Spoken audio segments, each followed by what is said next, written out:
the documentary yesterday. It's very important that you guys have pay attention and ask questions. You also too, at the end, ask questions that's going to be very beneficial and helpful to you. Okay? So this man has a powerful testimony.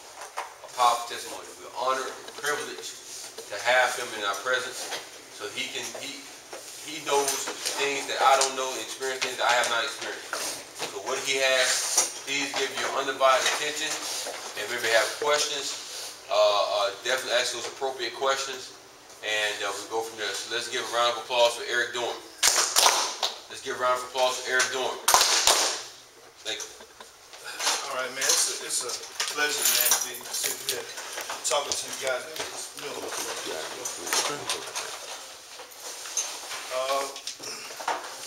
Me and the pastor share the same passion, which is to talk to youth, to kind of give them some skills that maybe we didn't have growing up. I did a documentary y'all saw. Oh, God also blessed me to write a book about my life story, which goes in a lot more detail than the movie. Me growing up, I grew up in a home where there was always chaos in my house. You know what I'm saying? I know a lot of young blacks don't have fathers in the home. I had one, but he was so distant, it was almost like not having one. And when he was there, after coming home from work, pots and pans being thrown around the house, it was just hard to me. My whole mindset was just I'd be glad when I get grown so I can get up out of here. Constantly lived in fear, and all of that kind of stilled like a lot of anger in me, but I didn't get in trouble, with the law in the house. That's the one good thing, no matter how bad it was. If you have a father at home, a lot of times children, they won't, especially boys, they won't really get in a lot of trouble, but I started getting into trouble when I got grown. I got 18 and out of the house. And that's when I started experiencing everything. I started hanging with the same old going nowhere dummies, smoking weeds, going out there trying to find hoes to hit, I mean, clubbing, you name it, I did it. Like in the documentary, robbed and sold dope, and ended up going to prison because of piss poor choices. Now, I'm not a racist, but as I talk, it would sound like I'm racist, so, just kind of understand where I'm coming from. As black young men, you got a lot of stuff against us, A lot of people already expecting y'all to be dummies, expect y'all to be poor in school, not readers, expecting y'all to go out there in society and mess up, They look at y'all like monkeys, you understand what I'm saying? But what's important is how you view yourself. You got to be a can-do person, a self-starter. You got to be the type of person, who has the mindset that I don't care what limitations I'm facing, whether it's family limitations at home, financial limitations, that I'm going to go, I'm going to be a dreamer. I'm going to go for, what is out there for me. I'm going to try to achieve. I'm going to do the best I can. Because, know it or not, people depend on you. You may have brothers, sisters, cousins, friends that are around you that may be in a situation where they don't have guidance, where they're trying to, find their way through life, and come to some kind of understanding of who they are and their purpose in life, just like you are. What helped me was reading. I wasn't much of a reader when I was in school, but when I was in prison, I had nothing but time on my hands. I read my first novel, and I'm ashamed to say that. I read my first novel, it was a 500-page book in prison. It took me a while to read through it, but, I learned a lot, and so I started becoming more hungry for learning. I spent so much time running the streets, I didn't develop my mind. I worked out, developed my body. I developed my skills in talking to females.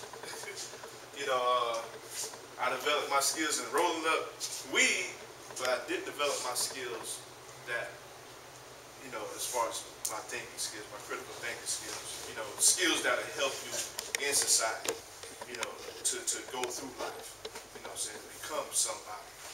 You know, uh, it's easy to go with the crowd, be like everybody else.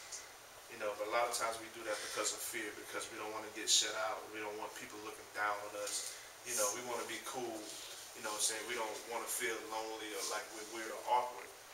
But, you know, you've got to get to the point where you realize that, hey, I'm the trendsetter. I'm the person who trailblazes. I'm the person, you know what I'm saying, who sets the rules for my own life. Under God, of course, you know what I'm saying? Because that's where my instruction comes from. You know, I'm saved. You know, I read the word, you know, but besides that, you got to be a person who sets limits and boundaries for your own life. No, I don't do that. No, I'm not going to participate in this. That's going to save you. That's going to keep you out of the jails. It's going to keep you out of the graveyards. Like on the documentary, you see me walking outside of prison in that graveyard, and the things I went through, I could have easily been 6 feet deep. You know what I'm saying? But God gave me a chance. Had a lot of anger issues. I mean, oh my gosh, I mean, and especially when I was drinking alcohol, you know what I'm saying, it was like Jekyll and Hyde. But, you know, reading helped me get to a place to realize, you know, why I'm thinking like I'm thinking, why I'm reacting like I'm reacting. Go ahead. When you on the documentary, you said you had 55 felonies. How come you out of jail when you had 55 felonies? Grace of God. I don't have an explanation for that. You know what I'm saying? It's totally by the grace of God. Because somebody with 50 felonies, as you saw my rap sheet, I held it up. The rap sheet about as tall as me. There ain't no explanation for that. You know, I got everything from organized fraud. I was getting people together, you know what I'm saying? And of course, like you see in the documentary, we hitting banks. I'm talking about not just in Florida. I'm going different places like Texas and other places. How you gonna do it? Just like going around like you white person with your suitcase and do a check in, give me the money and then you leave. There's ways to do things. I won't go into that because I'm not trying to teach people how to do crime. No, I'm not. No, I understand what you're saying, but it just, and that came from hanging with the wrong people. You know, when you're in the street life, you meet people, they show you things, and then, you know, I guess I've always been a reader, but at the time, you know, so before prison, I would read a lot of the wrong type of material, material that taught you how to do wrong things. So, you know, that's how I got started. And I was always the type, you know, I was real bold, you know, and again, because of my anger, I didn't, you know, I used that as a way to not let people get in my way. You know what I'm saying? You know, it never came to it, but I had a mentality that if you get in my way, I'm gonna gun you down. You know, and I think with a lot of young blacks, you know, anger is a very big issue. You know, we don't know how to process what we're going through. Because like at home, you know, I tried to kill my dad one time. I was hanging with a guy, you know, he brought me like this rifle that you have to piece together, and I, you know, had it all planned out how I was going to take my dad out. You know, so he was just too mean, you know what I'm saying, and I was scared of him, you know, and I got tired of going through that. You know, I thought that killing a person would solve my problems, and that never came to fruition. But I realized that I was the source of my problems. You know, no matter what a person does on the outside of you, they can't make you feel no way. They can't make you do anything. You know, a person, we are in control of what we do. We're in control of what we think. But a lot of us, you know, we don't take the time to exercise our minds. So the first thought comes to my mind, we fly with it. That's what I used to do. The first thought comes to my mind, I fly with it. You know what I'm saying? I'm acting on impulse. You know what I'm saying? That's what animals in the jungle do. They do things instinctively, on instinct. You understand what I'm saying? And again, going back to what I said when I first opened up, a lot of people out there looking at y'all like animals, look at y'all like monkeys, because why? You're out here, you know what I'm saying, a lot of people, and I'm not trying to get into styles, because we all have styles in different areas, but you know, you're walking around with your pants hanging down, you know, not groomed at all, you know, hanging on the corner, while other people are in school doing things, you know what I'm saying, to prepare for their future. A lot of us out there doing nothing. They're standing up there taking up the sun, you know what I'm saying, standing on the sidewalk, just looking around like idiots. You know, that's just how our young black people is. You know, we got to change that. Does anybody else have any questions about, you know what I'm saying, what they saw in the documentary? I know it's a hour long. It's a lot of stuff on there. What neighborhood you was in first?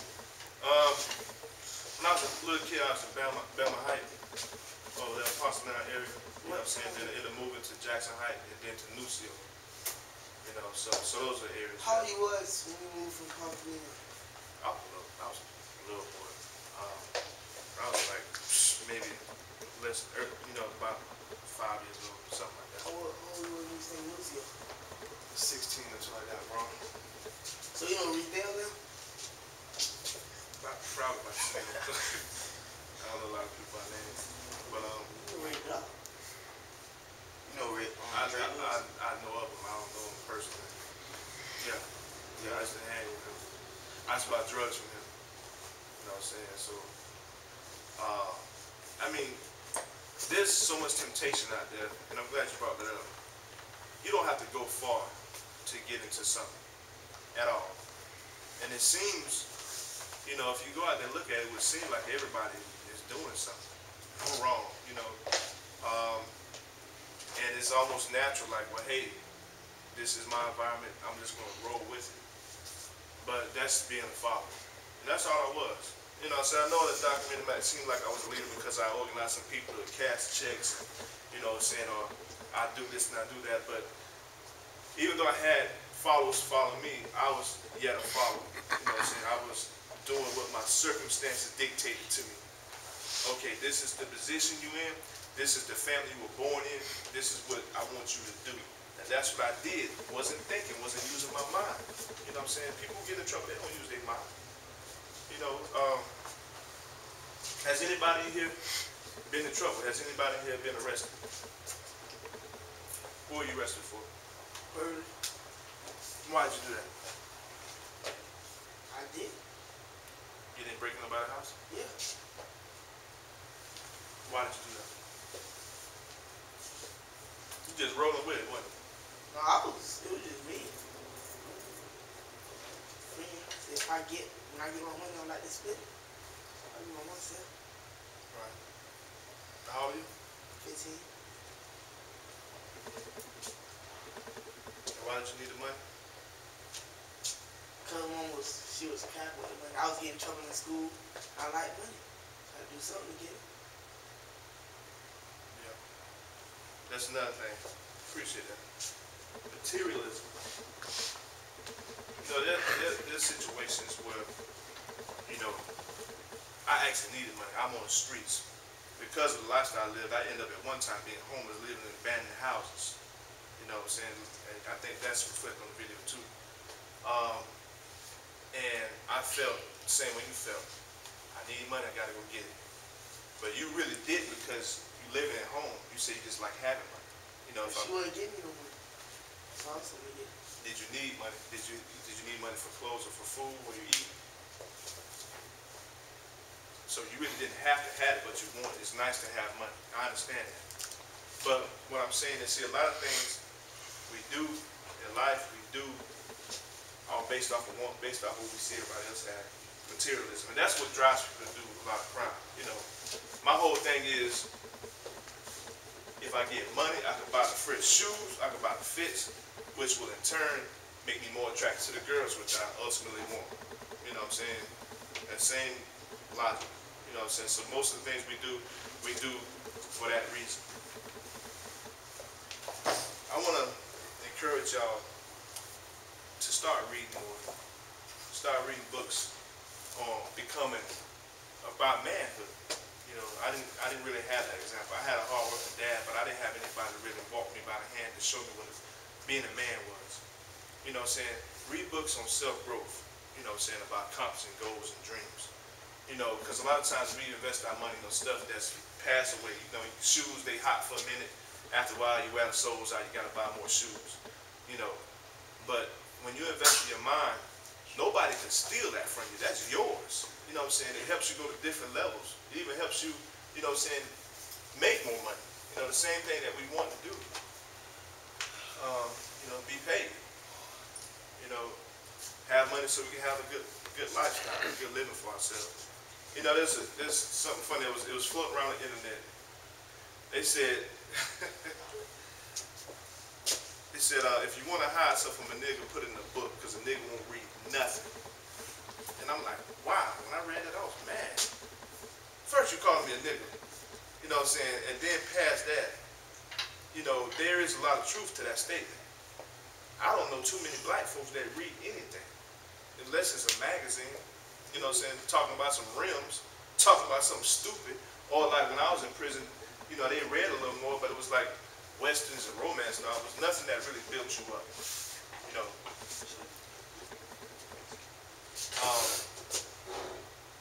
Anybody else got any questions? Yeah, a lot of the guys think that, you know, if you got money, like they watch a lot of TV and, you know, like Tom G, you know, they think that's success, you know, and they don't know behind the scenes what they really going through. So I was kind of telling them like, don't they be hearing about people that be overdosing on drugs and, you know, they rich, but why they still dying on drugs, overdosing? So I was kind of trying to, can you kind of tell them like, it's not really what they really seeing. Like, I'm making $1 million here, throwing money in the air. You know, can you tell them about that lifestyle? Yeah, I definitely will. A lot of that jewelry you see, they rent it because you can rent jewelry. A lot of those cars, they might be getting paid to promote them. You know what I'm saying? Like, you know, hey, ride my car through the video so I can have advertisement. I'll give you a little money to do it. You know what I'm saying? You know, let me tell you something. Not all of them. Yeah, not all of them. Now, some of them paid. You know, you got your Jay-Z's, you got your few out there that got money, right, Lil Wayne and stuff. But it's all about appearance. That's how come I was effective at getting thousands and thousands and thousands for me and my crew when I was hitting the bank. It's all about appearance. I make you believe that I am something, you know what I'm saying, that I'm not. And you will give me a lot of times what I want. You know what I'm saying? Those are techniques they teach in books. You know what I'm saying? They teach in different courses. You know what I'm saying? But like them, they on television, you see the rappers, you see the singers, and they come to you showing you something, and usually what happens is we get envious, we get jealous, or we just simply just want what they have, because they're showing us that they're having such a good time, and this is the life, and you know, I got it because I got money, and you ain't got it, you got problems because you live in the hood, you know what I'm saying? So you don't want to be in the hood no more, you want to be on the other side where they at. But a lot of these people, you know, they knew somebody they looked up or whatever, and they got to the point they had, or they sold out, sold they sold, you know what I'm saying? And so to get the record deal, they're singing about, you know what I'm saying, sex, they're singing about drugs, they're singing about a lot of things that kind of programs your mind and keeps the viewers doing everything that they're teaching you to do on television, because that's a teaching tool right there. But on the background, they're not, just like the man said, just like Coach said, they're not having all this fun. I mean, once you get money, I've had money. I've had a lot of money. It gets boring, it gets old after a while. It's like, okay, now what? I done accomplished this, I got this, now what? You know what I'm saying? Or I done did so much wrong to get the money to, I'm trying to get high to escape the reality, you know what I'm saying, of my guilt. You know what I'm saying? I'm trying to snort, cloud, smoke weed, drink, you know, just to keep myself in a state where I'm having fun, where, you know, I don't care about nobody, life is all about me. You know what I'm saying? That type of thing. What's up? You used to know about it for real when you was in the movie? Yeah. No. No, in the movie that was fake. It looked real. Nah, it's just appearance, you know what I'm saying? It's like everything you see on TV. It's fake. But did you before for real? Yeah. Snorted powder, you know, did weed, didn't do no crack or nothing like that. You know what I'm saying? I did what all these wannabe thugs or so-called whatever they want to call themselves in the They street. say powder was the drug, the weed back then. How weed jumping out. Yeah. See, that's what powder was for y'all. Yeah, that was hot, you know what I'm saying? And I almost died on it one time. So, you know, and it's a lot of, I mean, man, the lifestyles. I mean, I look at Casey and JoJo Jodeci. I don't know if y'all old enough to remember that group, you know what I'm saying? But, man, them cats so cracked out. I seen them on a show. I mean, they looking bad, and they're not that old. You know what I'm saying? They're older than you guys, but I mean, life was hell for them because of their choices. Run DMC kids. No. This is a singing group, R&B group called Jodeci. You know, they was hot. It was it back in the day. And you know, they poor choices, you know what I'm saying? A lot of them catching diseases, you know what I'm saying? You'll hear stuff floating around about who caught this, and I mean, it's just a chaotic lifestyle. They get to a point, you know, repping the streets, you know what I'm saying? 'Cause that's what most all of them from, you know what I'm saying? Some of them not. Some of them are college educated, but they still repping the hood, you know, trying to, you know what I'm saying, show y'all that, hey, I'm down, I'm hard. When really, like your boy, he was a graduate from USF. What's his name? Plies. Plies, yeah. I mean, you know, and there's a few of them that got college degrees, and that's not their lifestyle. Yeah, that's not their. You still gangster though? What? Where you graduated from? You don't got so because you go to school. No, You but still be told that. no, his story is that his brother was gangster. He wasn't. He was always like the book nerd. When his brother died, you know what I'm saying? What they did? When his brother did die, the one that was gangster, that man, He was in prison. was dead He in got prison. more than one brother. Yeah, one of them died, you know what I'm saying? But even if he in prison, he's still dead to the world, you know what I'm saying? You away, you ain't, you know, can't nobody touch you. But the thing is, that wasn't him, you know what I'm saying? But he conformed himself by hanging around people that were like, he could learn from anybody. You know what I'm saying? Transformed. Yeah, transform himself, you know what I'm saying? So instead of evolving, what happened? What's the opposite of evolving? Involved. No, devolving. He went down instead of up. Just because you go to school, that don't mean that you can still go. I know a nerd right now who a killer on the stroll, still go to school and they still on the stroll. I understand. That was the point I'm trying to make. What I'm trying to say is that a lot of these people, they don't come from the backgrounds. They don't come from the issues and problems that a lot of us have. You know what I'm saying? They don't come from, you know what I'm saying, ignorance. Because a lot of our families, you know what I'm saying, truth be told, you know what I'm saying, nobody in our family went to school, or a lot of people didn't go to school. Most of our families, they don't value education. You know what I'm saying? Let me ask you a question. Wow. Let me ask you a question. In y'all homes, or if that's too personal, in the homes of some of your friends, what do you see them valuing? What's the main value? In your homes, or again, like I said, if that's too personal, in the homes of some of your friends, what do you see them valuing? Because like in a lot of other races, I see them valuing education. The same nerds we went to school with, you know what I'm saying, that we picked on, those are nerds that are the bosses and CEOs of big companies. Those are the ones that are living out here in New Tampa and a lot of other places, driving fat cars, got fat bank accounts. I still have it. Is that on your back or whose back? Oh, okay. So, so back to my main question. In your homes or in your friends' home, what do you see them valuing the most? You know, the main thing, like I would say like 70, 80% of the time.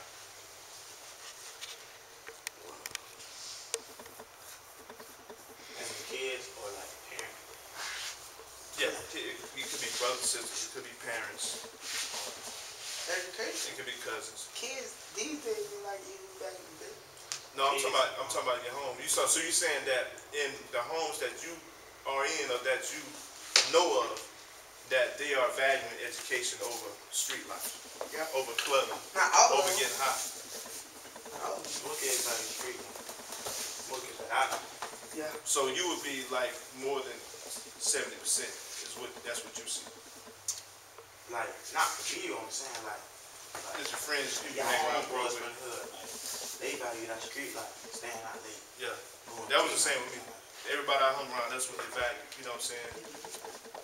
And I didn't hang around 24/7 with a bunch of killers, you know what I'm saying, and thugs, although I did, you know what I'm saying, but a lot of people, you know, you got your posers, people that want to be hard, people that want to, you know what I'm saying, be out there, be in the in crowd. You got your real thugs, you know what I'm saying, and then you got people that just, you know, for whatever reason, they're just out there, you know, so it was a good mix for me, you know what I'm saying, being around a lot of people. So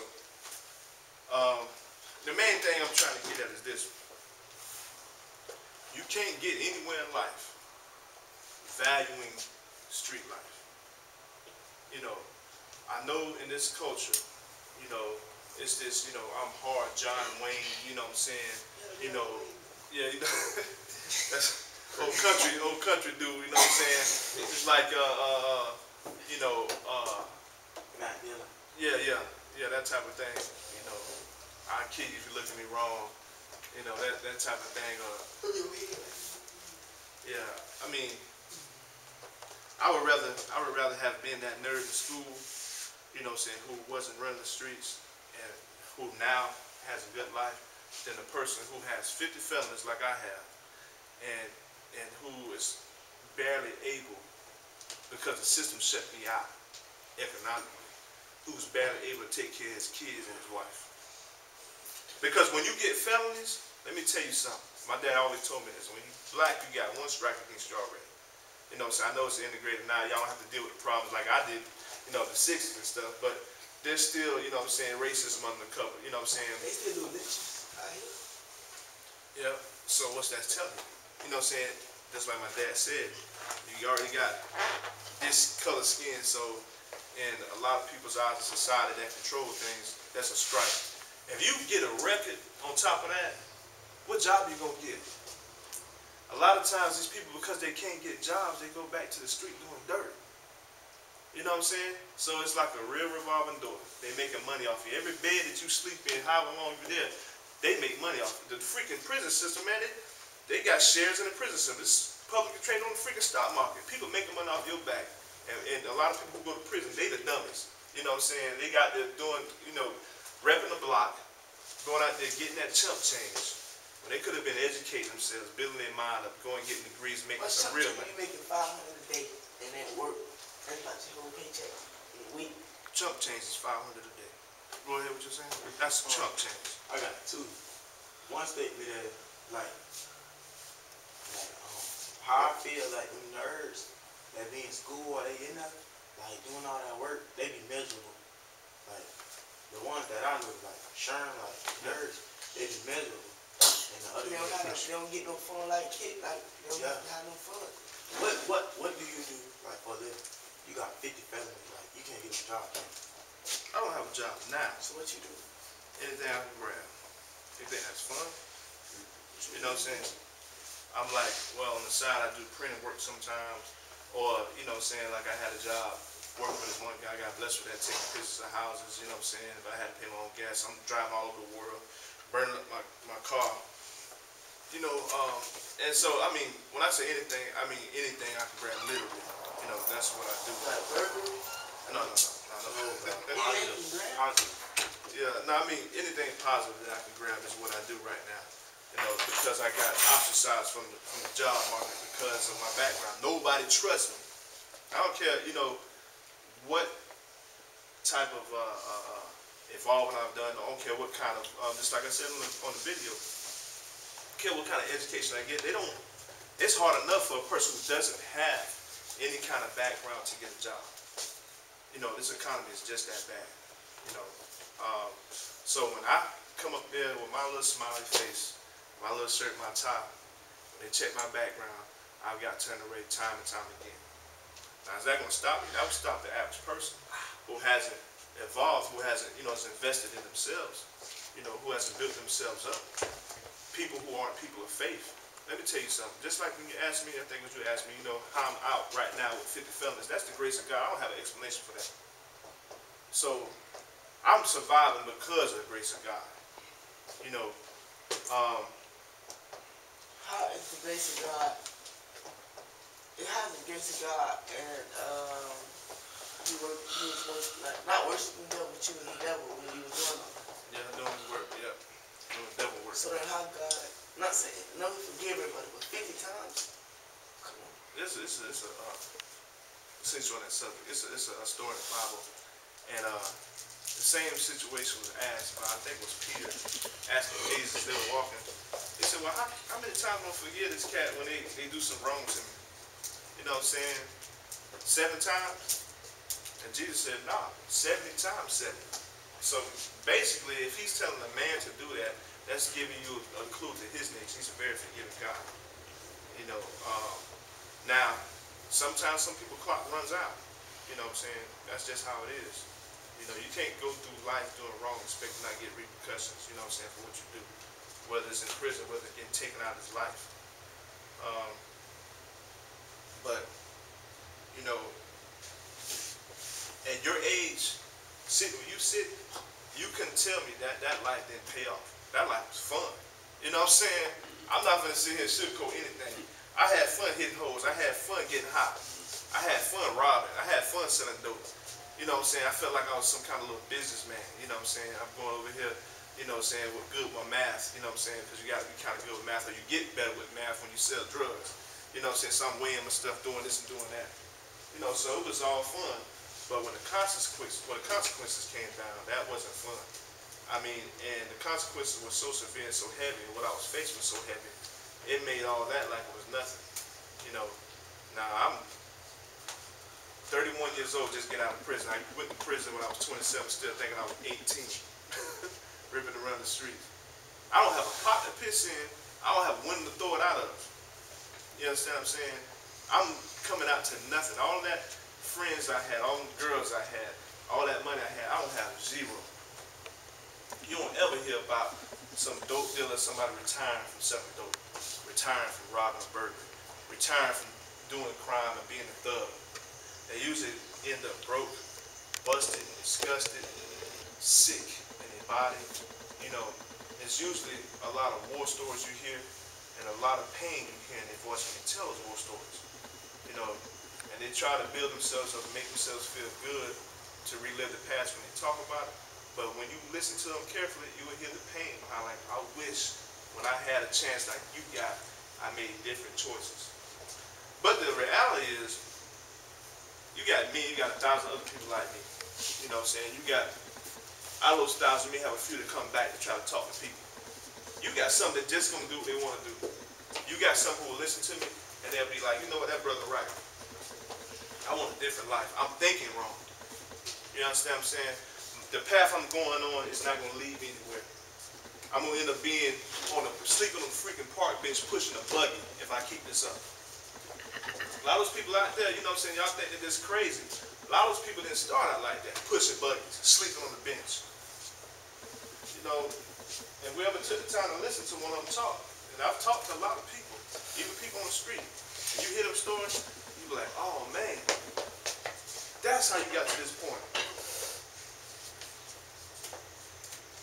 I don't know. What do you guys want to be? You know, I know when you're young, you know, we all have dreams. Like my daughter, what's your dream, Rachel? When you grow up, what you want to be? You want to be a football coach? Now, a week ago you said a ballerina. And a week before that you said something else. But either way, she dreaming though, that's good. You know what I'm saying? And she got the faith and belief that she can be whatever she want to be. You know what I'm saying? And she can. It's all dependent on choices. Let me tell y'all something. And I'm going to reiterate something I said who all been, since y'all been in high school, been in driver's ed? Has anybody been in driver's ed yet? Now, I don't know what your coach told you, you know, your driving teacher told you, but like in the documentary, anytime you driving, you know, I was real nervous on the road. They threw me out there. You know, I'm looking at the car on my right, and I don't know why the car veering over there to the right. You know what I'm saying? I'm trying to hit it, then I look on the left and same thing. He said, man, keep your eyes on the road where you're going, because when you get distracted to the left or to the right, and you know, I kind of tend to veer that way. I kind of take that as being, okay, I'm looking at this money over here I can get. I'm looking at these girls I can get. You know what I'm saying? I'm looking at this, I'm looking at that. You know what I'm saying? And everybody's the same way. You veer in that direction. Every time. In a crash, like I did. It's not fun. You know, you got people, man, you got idiots, man, going to jail right now, going to juvenile halls and coming back out talking about they hard. Like, that's a freaking badge on their shoulders, man. Like, they just came out of the military and got striped like they're a sergeant or something. Are you freaking serious? I mean, have black people gotten to the point where they that dumb that they think that being incarcerated is something to rep? Are you serious? Coach, what you want to say? What's on your mind? Yeah, I got a question. Some of the guys, they watch some of the people that they grew up around, like on the block serving, and they telling me that they've been serving for years and they never get caught. Yep. That was me. Serving for years and got caught. What I didn't think I could get caught selling no wholesale. What age you started at? I started at 18. You talking about started at 12 years old. It doesn't matter where you started. I started at 18. I didn't get caught for nothing. So I'm 27. That's 17 years I didn't get caught. I didn't think I could get caught. That's a long time. Well, that's more than some of y'all living right now. Well, he's 20. But he started at 12. the point I was trying to make is I was letting them know that they always being watched. You know, if they ain't get caught in a couple years, you know, I was letting them know that, you know, they just building the case. You know, just building things up. They just watching. They just sitting and watching you. Yeah. And once they build enough, then they could go ahead and throw the gravel down and, you know. Yeah, and I've befriended some police officers that said what you said. So you right on point. Those police officers be doing that. You know what I'm saying? They get enough evidence because they don't want you just to go away for a month or even a year. When they would like it if they could get enough evidence on you, let you sell, let you do whatever, till they get you away for 5, 10 years or whatever. Hey man, you go away for felony for 5 months. You out of the job market pretty much. Yeah. You know what I'm saying? I mean, that's just, especially since 9/11. You got a felony? Bruh, if you got I don't know if anybody got felonies here, but my option is be self-employed. Go to school, learn business. You know what I'm saying? Because they're not letting you in. You know what I'm saying? You, at this age, have made a poor choice that has scarred you. I mean, it's not going to get better, not with this economy. This economy going down. You got to, you know what I'm saying, build yourself up. You got to do some self-learning. You got to take the initiative. A lot of people are so lazy. They'll rip and run. They'll sit here, you know what I'm saying, get dressed, get fly, you know what I'm saying, do whatever, go out club. They'll morph into whatever they got to morph into, like I did, to be pleasing to girls, to their homeboys. But they won't take that same energy and drive they got to open up and crack a freaking book open on anything. Now, is that smart or is that dumb? Yeah. Okay. One thing about it, like Mr. Durham was saying too, it's amazing that the program we're doing and realizing the information that you guys are getting from Mr. Durham, coaches, this information you're getting is gold. It's so gold, it's so gold, it's so gold. And the thing is this, guys, everything that you get and you're learning, it should be a change, the difference to how you conduct yourself at home. If things not changing and everything that you're getting, something's wrong. Something's wrong, something's wrong. And it's not our fault, it's somewhere internally something's wrong. I got 3 phone calls from parents this morning about some issues. Something is wrong. Quandre, sit up, please. Sit up. I said sit up. Thank you. Something's wrong. Something's wrong, guys. Something's wrong. This coach love you. I love you. Mr. Durham love you. Each one of us got a different life, a road that we took. But guess what? Something that he has that you guys need. Something I have you guys need. Something is wrong. And it goes back to one word, which is rebellion. It's just basically defiance. Like, you know what? It's what I want to do. And guess what, guys? We're grown men, but if it's something that we want to do and we not doing it right, it's gonna catch up on us. It's just how it is. That's just the letter of the law. If something is wrong, and we're just here to help you guys find out what's up, what's internally wrong. How can we be there to help?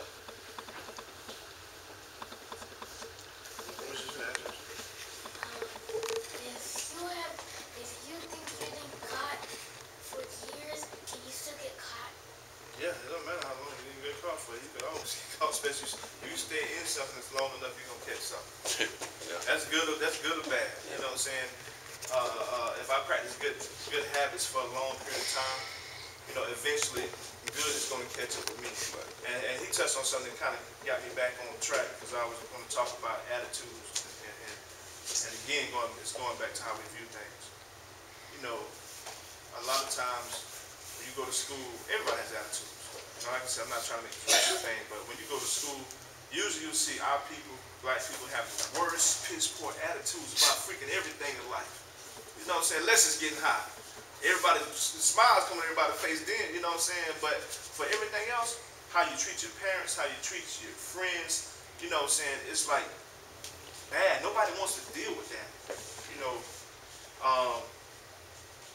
I mean, think about it. If somebody's constant in your face, constant with a scowl on their face, a mean mugging you or whatever, do Do you want to be in that person's presence? Let me tell y'all something. We radiate energy. There's been scientific studies done on human beings that if I stand in a freaking spot, that whether I have negative or positive energy, they can measure that in the ground when I leave. That's how serious it is. See, the thing is, you spiritual first. But a lot of us living like we only physical. You know what I'm saying? You're a spiritual being inhabiting this shell right here. You're accountable for everything you do in this life. You're going to stand before God one day. Yep. You understand what I'm saying? And tell him, okay, you know what I'm saying, I did this because everybody else did, or because I wanted to. You know what I'm saying? Oh, you did? Okay. So by your own choice, you chose not to be with God. You chose to go to hell. You know what I'm saying? Because of your own dumb choices. Nah, there's greatness within you. Everybody sitting at this freaking table right now. Yeah. Greatness. Y'all got mad potential. You just starting out in life. But let me tell you something. Very shortly, you're going to be adults. And when you jump into manhood, adulthood, get out that house, if you don't have tools to work with, how you going to survive? You know what I'm saying? If you don't have relational tools to learn how to deal with people, and if all you're used to is having negative attitudes, you go to somebody's job, wearing your pants down, looking at him mean, like he owe you something. You know what I'm saying? He going to be like, yeah, you want them ignorant monkeys, I'm going to hire one of his white boys. Because they're going to give a good attitude, they're going to work hard. You know what I'm saying? Somebody in their family taught them that they can achieve what they want to achieve. They didn't spend any time on the corner hanging with friends thinking that's what life was about. And then you're going to be like, see, ain't nobody give me no job. I'm going to go sell some dope. See, I tried, see. Let me turn my phone off. Keep that right. Gotta turn your phone off. And I'm just, man, just like Coach said, I love y'all guys, man. I wouldn't be here wasting my time. I could be doing other things with my time than sitting right here talking to you all. But I do this because I want to. I figure, this is me. I figure that if God could deliver me out of something like that, just like you said, 50 felonies, how you out? I figure that if he's powerful enough to do something like that, I owe God something. I gotta talk to y'all. Y'all look like me, same color, y'all, you know what I'm saying? I love everybody. I got good friends that's white. I'm not racist. Now, please hear me, but when I'm talking to you guys, realize something. You know, that for years, we've been on the hunt. We've been the people that's been attacked, looked at. And then now it's to the point where we do it ourselves. We act stupid. We're uneducated people. We don't value education. Most of black homes don't value that. You know, and we stand on corners. And every time something happens in the news, you see one of our faces on the news. You know what I'm saying? People scared of us. I mean, I would be too. You know what I'm saying? If this is all I'm saying, if I don't know you personally, but all I'm saying about your kind is that you're doing this and you're looking like that, I would stay away too. I can't blame them for that. You can't blame them for that. But what we can do is take personal responsibility and prove people wrong. Prove that you are somebody. You are a man. Any boy can go out there and hunt girls. Any boy can go out there and sell dope. Any boy can go out there and get high to escape the reality of what he's going through. No, deal with it. Right. That's what men do. Men deal with it. You understand what I'm saying? And that's not the easiest thing. I got to check myself about running from things sometimes and getting on myself about stick with it. Deal with it. Let's give a round of applause for Mr. Durham. Mr. Durham, we want to thank you. Anybody have